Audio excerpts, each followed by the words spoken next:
क्या अमेरिका ने आखिरकार मान लिया है कि भारत को रूसी तेल की जरूरत है?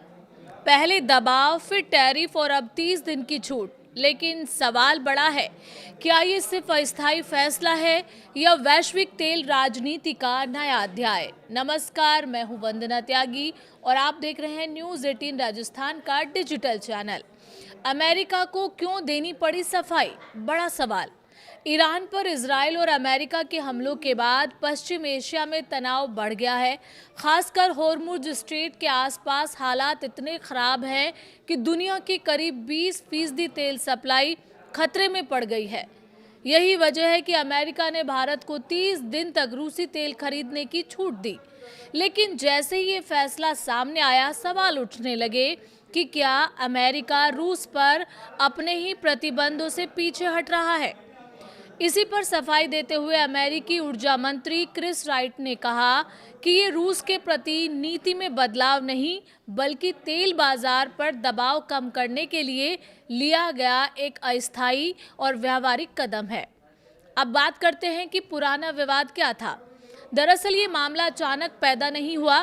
रूस यूक्रेन युद्ध के बाद अमेरिका लगातार भारत पर दबाव डाल रहा था कि वो रूसी तेल की खरीद कम करे। यहाँ तक कि अमेरिका ने भारत पर 25% टैरिफ लगाने की चेतावनी भी दी थी। बाद में राष्ट्रपति डोनाल्ड ट्रंप ने ये कहते हुए कुछ राहत दी कि भारत ने रूस से तेल खरीदने की मनाही की बात कही है। लेकिन अब हालात बदल गए हैं। अचानक यू टर्न क्यों लिया गया?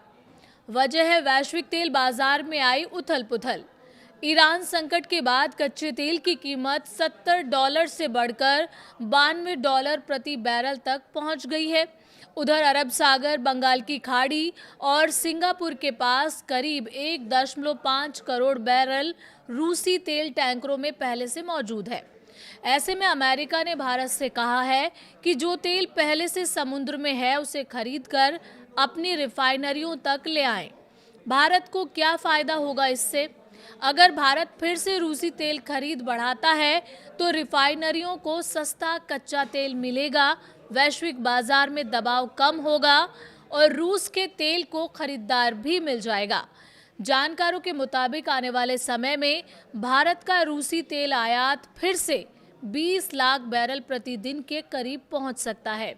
असली सवाल, लेकिन सबसे बड़ा सवाल अब भी वही है, क्या अमेरिका की ये छूट सिर्फ 30 दिन की मजबूरी है या फिर दुनिया की ऊर्जा राजनीति में भारत की भूमिका अब इतनी बड़ी हो गई है कि वॉशिंगटन को अपने नियम बदलने पड़ रहे हैं।